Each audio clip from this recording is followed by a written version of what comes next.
Hey, Warwick. Hey, Nick. I'm always so apprehensive at this point of our episode recording. You should be apprehensive because my jokes are subpar at best, but that's what a good mum joke is like, is it not? I can't believe you just publicly said that. I feel like I've been let off the hook a little bit with our listeners who have been sending me hate mail about not thinking Nick's jokes are funny. Not authentically laughing the way they Yeah, not laughing authentically enough. Well, I've run out of money. I can't keep paying those people to hate on you. And I never know what your joke's going to be. So let's go, Coxie. This should be an interesting surprise today. Okay. I don't think I've ever told you. Our listeners know a lot about my dad, but I don't think I've ever told you that he has a DeLorean. Right. Didn't know that. No, he only drives it from time to time. Boom tish. Come on. It's very topical. I thought you'd be very proud of me for two podcasts in a row finding a topical joke. Partly at the joke and partly at the attempt to make it relevant to our guests' business. It's kind of close, right? Oh my gosh. Okay. Just let me try and recover myself. Aaron Wilton-Jones, welcome to the Tradies in Business podcast, mate. Hey, thanks for having me. It's a pleasure, mate. I think it is. Yeah. Now, not surprisingly, you are somewhat in the auto industry, based on Coxie's excellent Back to the Future joke there. Mate, can you tell our listeners a bit about who you are and perhaps your business, and then we'll dig into your background and share some stories? We'll uncover the dirt. That's too. Oh, yes. We're going to scratch below the surface. Exciting. Tell us all about you, Aaron. Yeah, cool. So I run a mobile car detailing business, and I'm based in Wollongong, New South Wales, just south of Sydney, and essentially clean cars for a living. You would see some funky you really stuff talked in that cars. up. Yeah. Oh, yeah. Just recently, I have cleaned a car with dog poo, diarrhea, accidents all through it. Oh, man, I hope you charged a premium for that job. Yeah, I sure did. Yeah. But still not enough. The smell I can still taste. Yeah. Half our listeners just started going, always with soft stomachs. Stop now. Remember that I don't do well with that noise. Yep. And how did you come to be in car detailing? And there's, for our listeners, hang in there. There's a lot more to this story. It's very interesting, actually. Yeah, for sure. So, what you do? So, do you want me to go how far back? Like, far as you're comfortable. Start with your mum if you want to, mate. Yeah. So actually, my mum was pregnant with me and was cleaning cars. Right. It's literally in the blood. Okay. Yeah. So, my parents started a car washing business in Australia back in the day, and I grew up around it for about 7 years or so. They ran this business and they franchised out around Australia. And then we moved back to New Zealand, where the rest of our family are based. So I grew up for the rest of my life in New Zealand. And about 18 years old, my dad helped me start a car washing business at a little town centre, where we were basically under a contract with the town centre. So I'd turn up to work 9 to 5, 7 days a week, washing cars. It wasn't really car detailing. It was more or less just pumping through as much volume as possible. And at 18 years old, I got worn out pretty quickly. And I mean, it was a good business. And at 18 years old, I was making some decent cash. But for 2 years, I did that and I was just sick of it. I didn't want to go and clean another car ever again. I don't like washing my own car, mate. Yeah. So we actually sold that business and I was about 20 years old and made some decent cash and traveled around the world a little bit, learned a bit about some different cultures, ended up going back and forth to Indonesia quite a lot because I love surfing. And I started a completely new career in skydiving. So I went for my first skydive at 21 years old and I was absolutely hooked. And I was like, how do I do this for a living? These guys are having the best fun ever. Yeah. Awesome. Yeah. So I did a course in Auckland, New Zealand, and I stayed there for about 1 year, and I just got my jumps up and yeah, just fell in love with it. And then I moved to Australia because there is far more money over here, especially in the skydiving industry. I moved to Wollongong actually in about 2017. I moved here and got a full-time job as a skydiving instructor. So strapping people to me, jumping out of planes every day.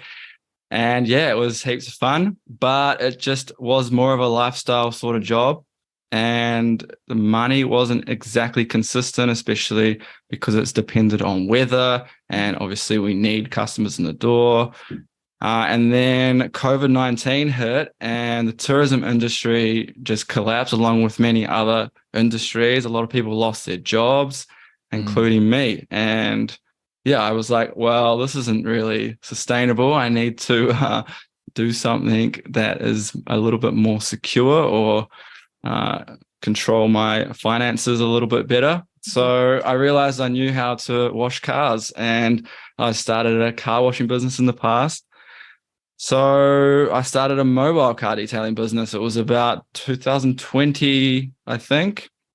The pandemic was still happening, lockdowns were still happening, but we were classified as essential workers, or cleaners were classified as essential workers. So I found a little loophole to get out and about and start detailing cars. It didn't really cost much to set up. I already had a van. Equipment's cheap. I'm using the client's power, the client's water. So the chemicals, you buy them in bulk. They don't really cost much at all. And I ended up probably setting everything up, including a website, for less than $1,000. Wow. To get the business started, it wasn't like all of a sudden I had clients in the door. Like starting any business is a bit of that time to start generating those consistent clients.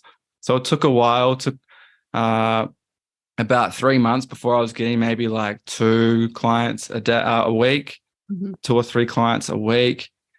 So in those initial few months, I was just going around businesses, door knocking, handing out my business cards, just trying to just make it happen, make it work. And it is a bit of a struggle at the start, especially like because I wasn't very techy. I didn't really know how to market the business online. Like, should I be paying for ads here? Like, what should I be using, Google or Facebook?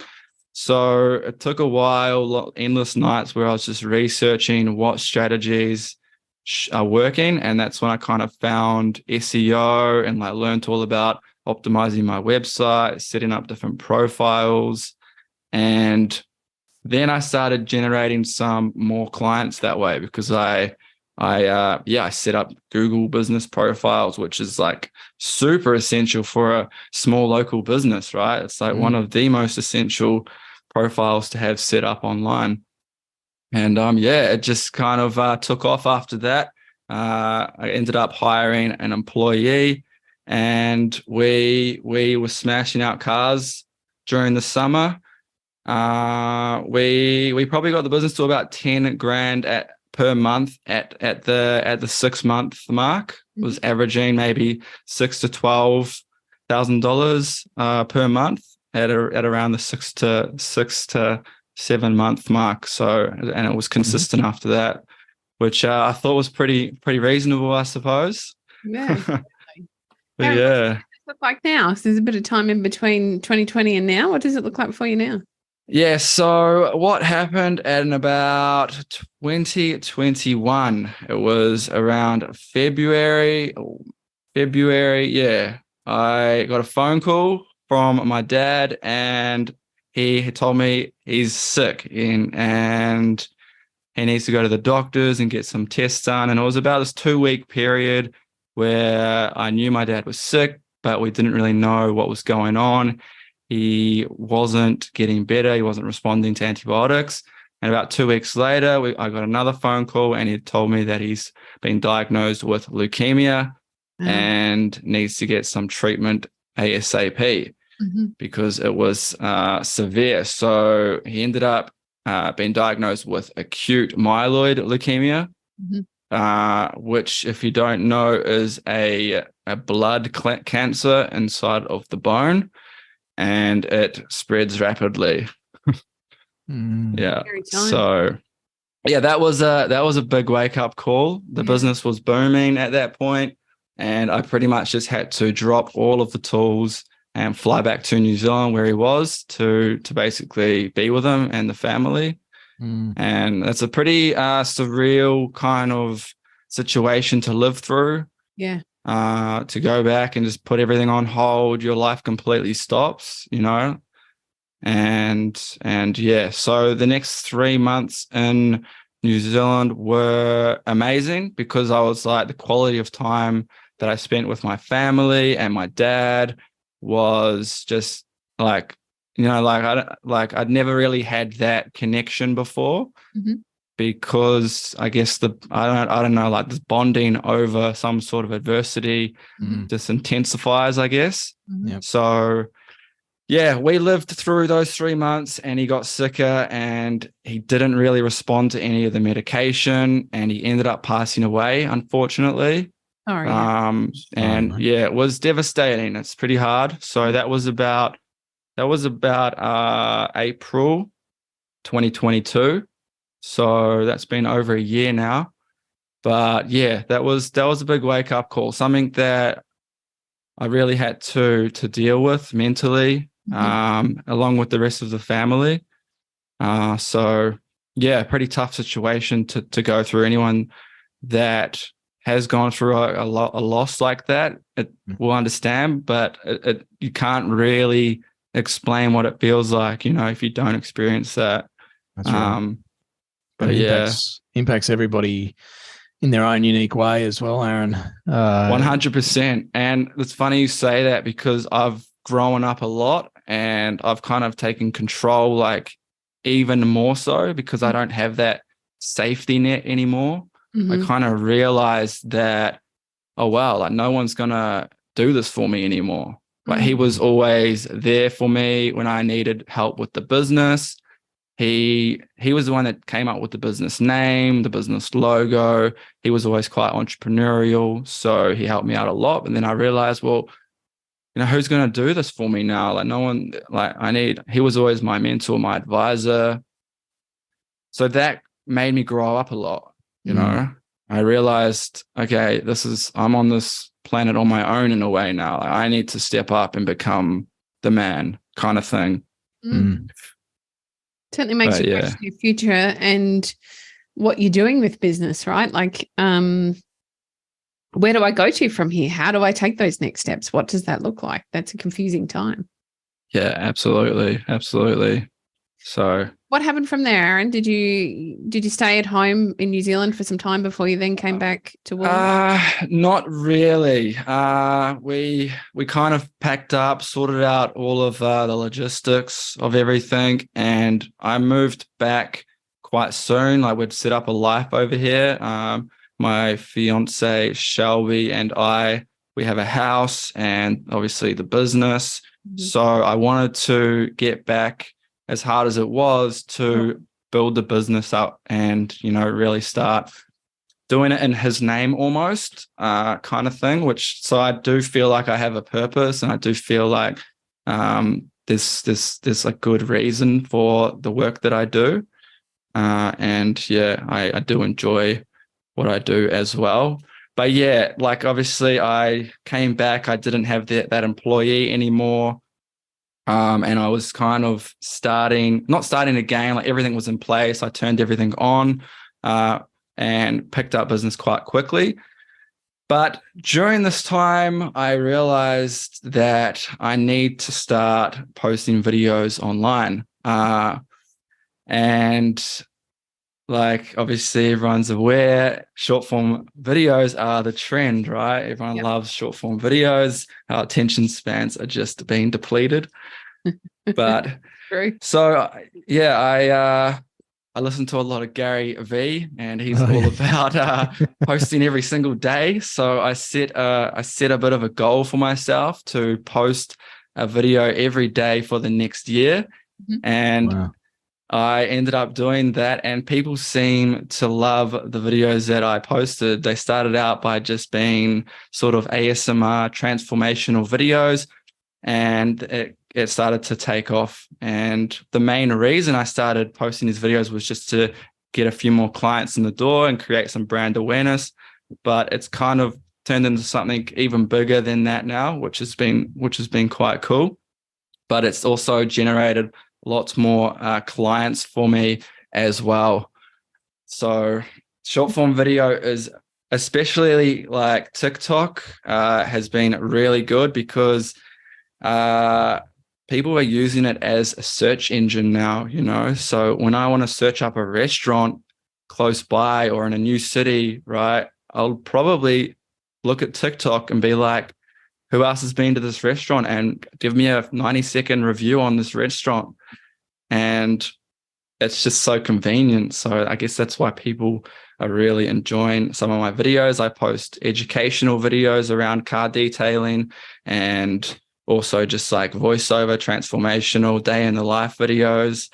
And yeah, people seem to like it and like what I do and like my content. So now I've turned into more of a content creator / car detailer business owner.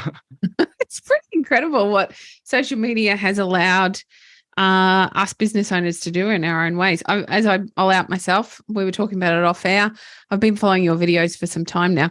I love having a clean car, and watching you do the transformational stuff is actually really interesting for a couple of reasons for me. Everybody likes a before and after. I think they always work particularly well for any kind of business. But I like to see how you take it from before to after. And I think traditionally we feel like as business owners, we can be tempted to feel like that's quite boring for others because we are seeing and doing it every day. But in fact, the opposite is very true. It provides that transparency that our clients need for them to understand the know, like, and trust. It helps them understand how we get from A to B, builds value in the service that you are providing because they understand the body of work involved with what you need to do to get from before to after. All of that's super important. And yet for me, I just really like watching you see how you clean the car, because I think, I could try that next time I clean my own, because I'm one of those people that mostly clean my own car. I have it detailed once or twice a year, but mostly I do it myself because I actually really like it. It's a fun job for me. Yeah. But others in my household do not. They hate cleaning their cars, and so they have theirs detailed more frequently, usually every quarter or so. And it's just amazing the difference that it makes, not only to the car and what the car looks like, but the way you feel when you get into the vehicle. So I think all of that is really important to show in that transformation, like you do in the short form video. Yeah, for sure. Yeah, definitely. I like how you said the transparency. People just love it. Like, even when I talk about how much I charge for a vehicle, people just seem to love knowing that information. Absolutely. So yeah, transparency just works, eh? Yeah, it does. It's a great way to educate them before they're at that point of buying, so they know what they're getting in for, instead of, this is almost part of your sales process, is this educational content that you're providing online. Yeah. It makes it very easy for someone to purchase because they know exactly, I've got a filthy ute. I'm a tradie. I haven't done anything about cleaning it for 12 months. It looks like crap, but I'd really like to have it detailed so I can feel better about what I'm doing every day. I can understand through your video content, not only what it's likely to cost, but what it's going to look like after, so I can feel valid in spending that money in the first place. Yeah, 100%. Difference. Yeah, 100%. Yeah, and you've already built that trust with the client. Like, they're not going to ask what the price is or what you do and is included in or involved in the service. Like, you've built that trust, so you can charge them a premium amount, deliver an incredible result, and then they're going to tell all their friends about it. Aaron, I suspect that some of our listeners have tuned out because we're talking about video and getting themselves on video or what they do on video. And it seems to be a big stumbling block for a lot of people. And I think, platforms like Instagram and TikTok have probably made it worse because they look at influencers, they probably look at guys like you and go, I could never do that. These people are getting thousands of views. I could never make a video that does that. I've never done video. I don't know about equipment. I'm not comfortable in front of the camera, all the usual BS stories that people tell themselves. What advice or perhaps insights have you got for tradies who are thinking this is way beyond what I could do? Like, this is not going to work for me. Yeah. So that's so true. And I was in exactly the same boat. I was so reluctant to even just talk behind the camera and not even show my face and just do a voiceover, videoing what I'm doing, what I'm cleaning. So it took me a while to start doing that. I initially just would film the process and include sounds, the natural sounds of the cleaning, and put those together in like 1 to 2 second clips. And it was easy because no one knew who I was. No one heard my voice. It was literally just the process of me cleaning. And I feel like people like that. If you're a plumber, all you need to do is film yourself fitting in a tap, or, you know, like repairing like some piping underneath the sink, and just post that online in 1 to 2 second clips, or really sped up. And that's all. It's really simple.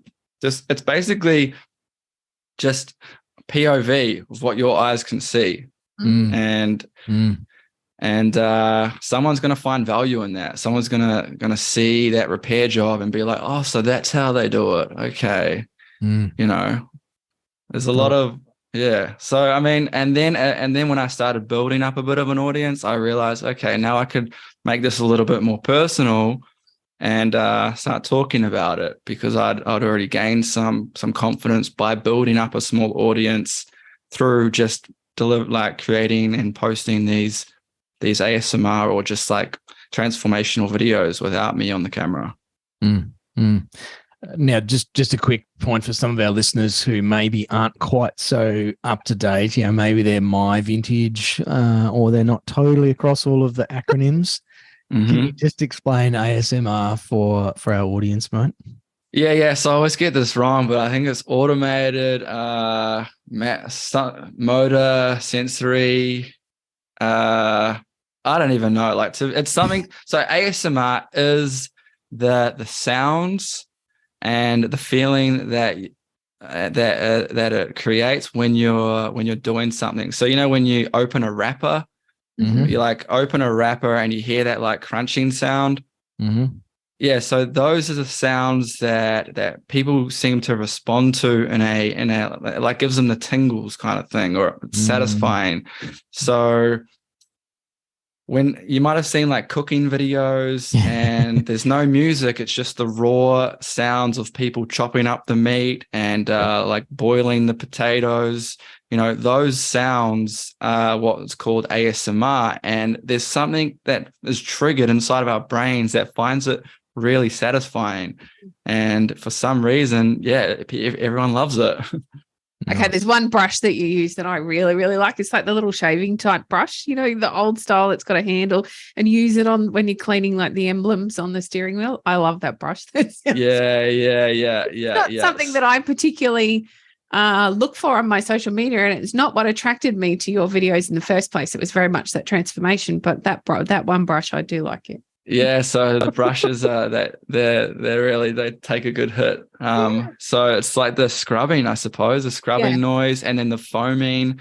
Yes. So it creates a bit of like sudsy foam and the scrubbing, and Aaron, do you have to have any kind of fancy equipment to do what you're doing with your videos, or are you just using your iPhone or whatever? Just on my smartphone. Yep. No fancy equipment at all. I've tried using my DSLR camera and it's just annoying. GoPro just doesn't film as well, so I just always revert back to my smartphone. It's just like a couple years old Samsung Galaxy. Yep. That films in 1080. So this is why I like it. You're using a Samsung, not a shitty iPhone.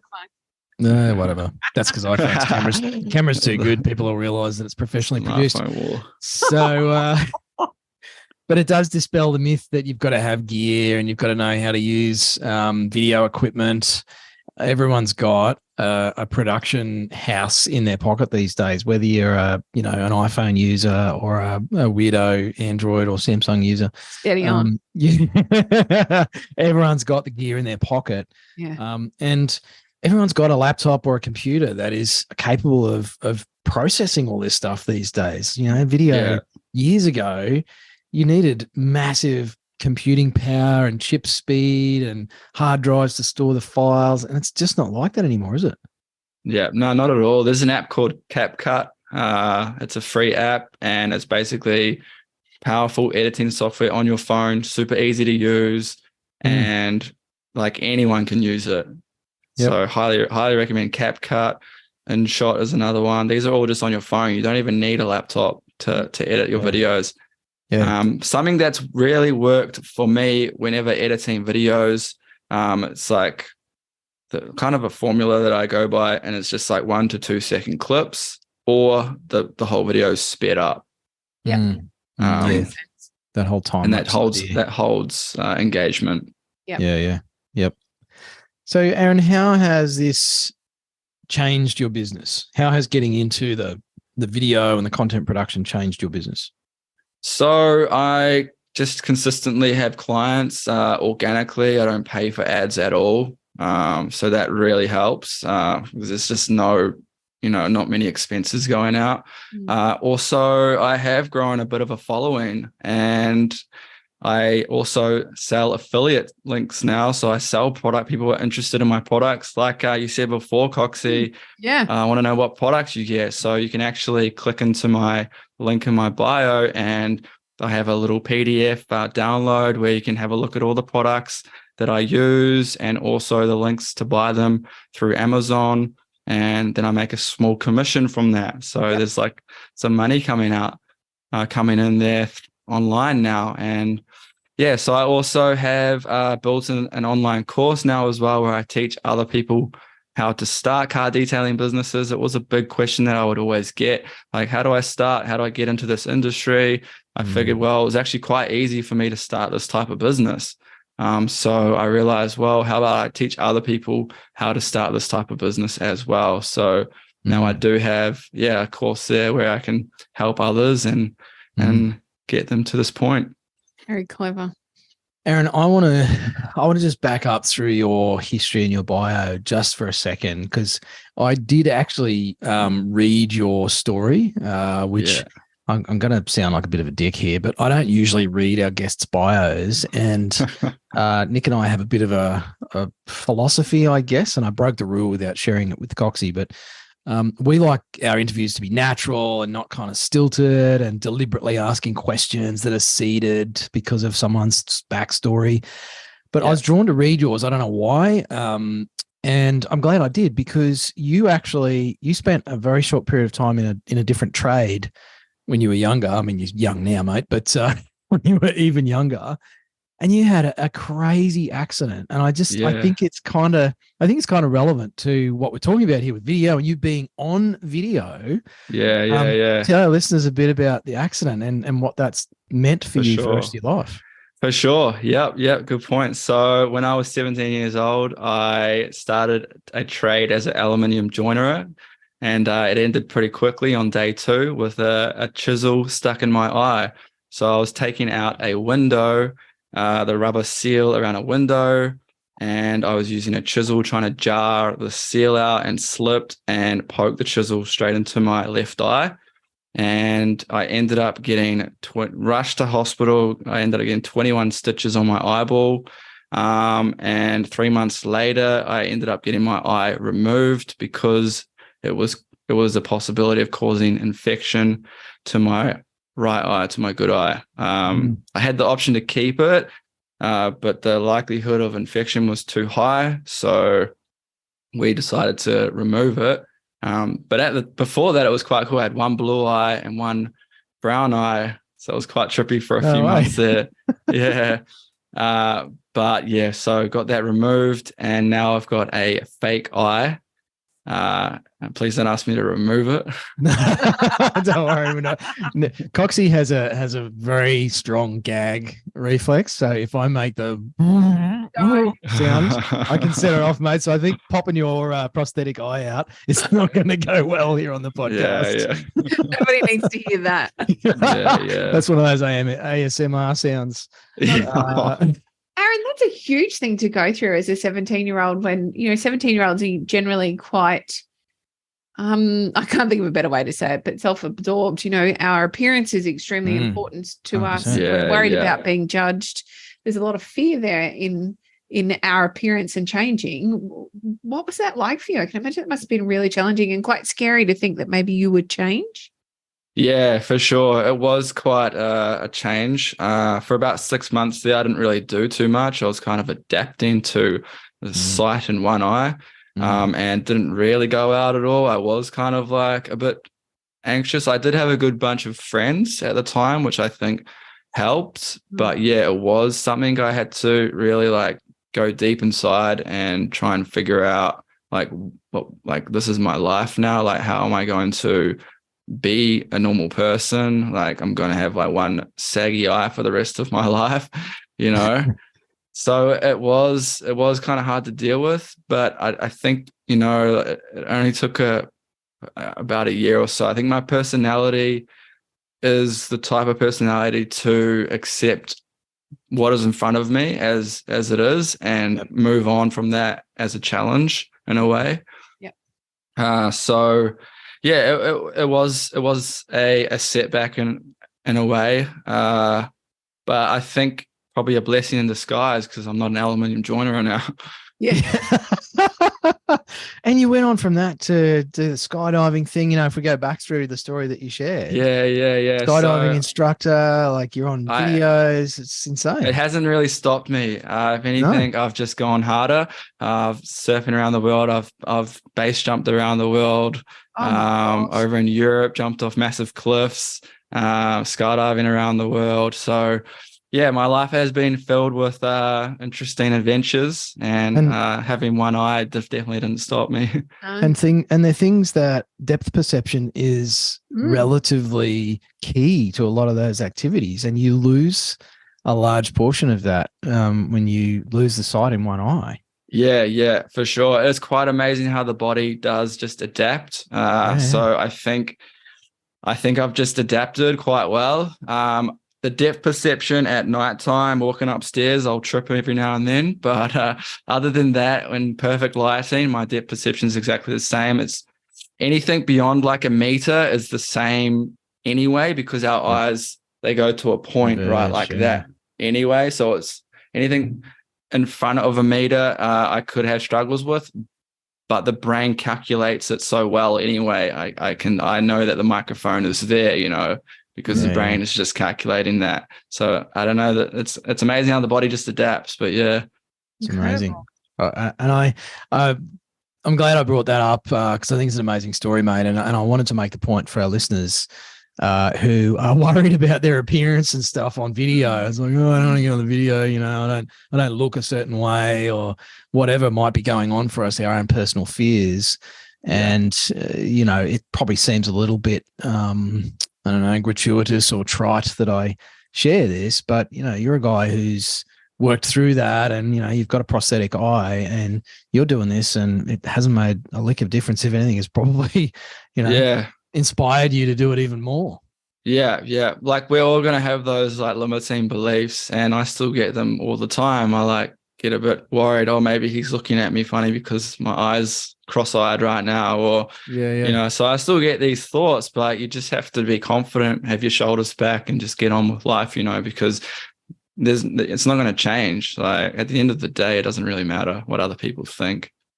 I think this is one of the questions I was going to ask you, Aaron, was about whether you had been trolled or you had been, you know, the negative comments and stuff. Because the more you put yourself out on social media, the more likely it is to happen at least once. Yeah. People always feel the need to point out the obvious as it all the time. Yeah, all the time it happens. They get negative comments all the time.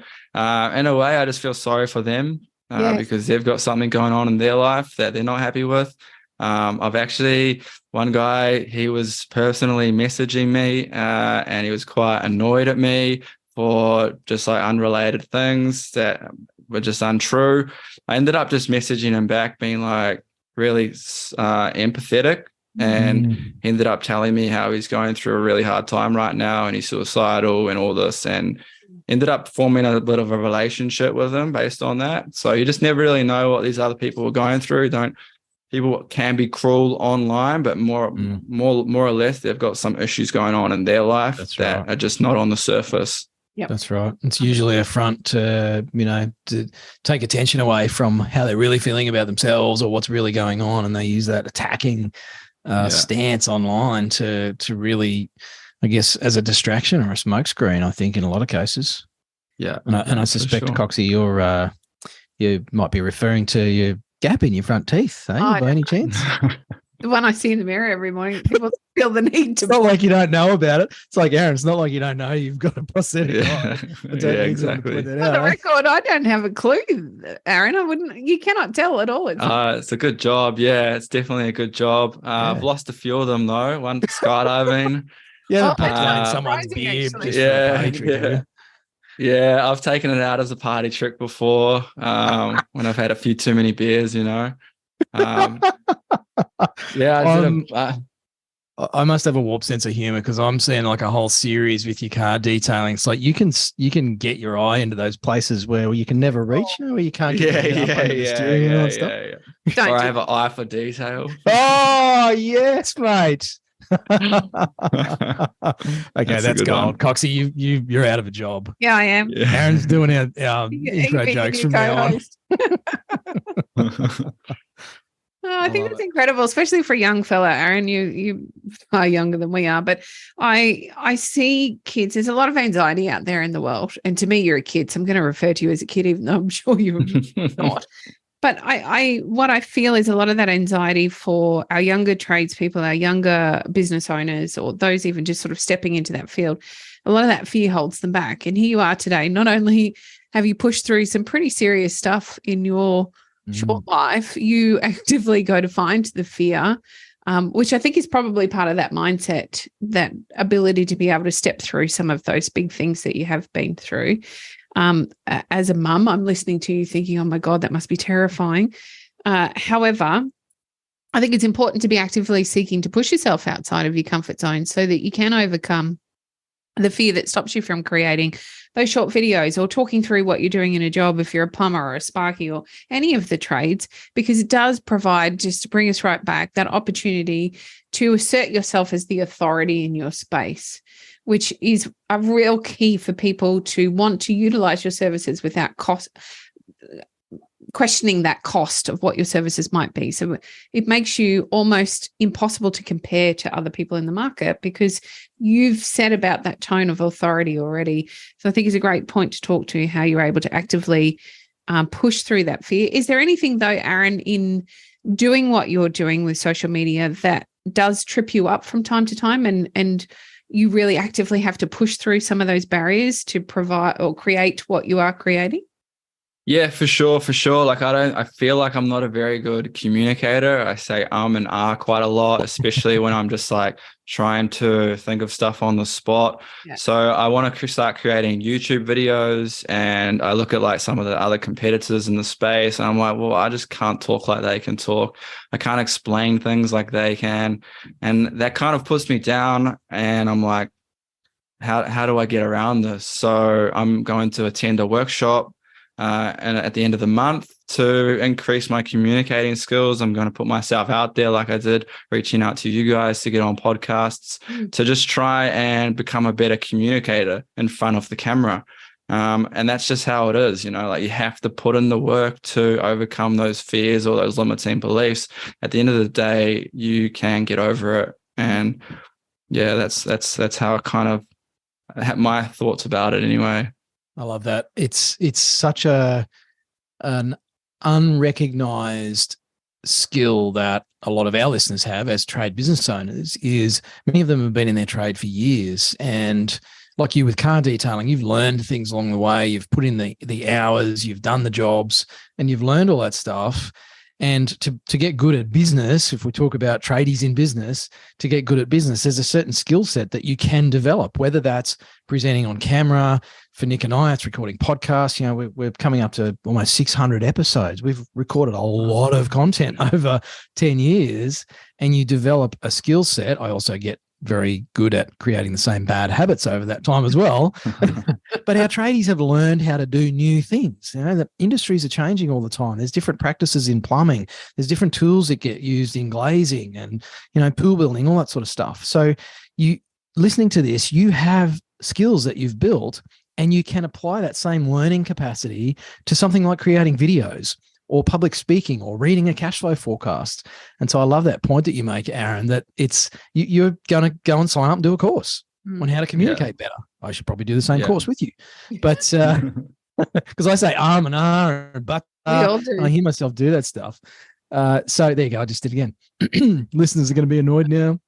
And I just want to really, really drive home that point that you listening to this, gang, can learn how to do this stuff. It is not some mystical talent that you're either born with or you're not, or you're just magically bestowed with it. It's a load of crap. You can actually learn it. 100%. And just investing in yourself, I feel, has been like one of the biggest things for me. Having mentors and signing up for this course, you know, been reading and just like learning, that's just been a big help for the success of my business. Love it. Aaron, I have a question I have been asking our guests mostly for the last 10 years, and that is, if you had 1,000 tradies in a room, what is one piece of advice you would love to leave them with, mate?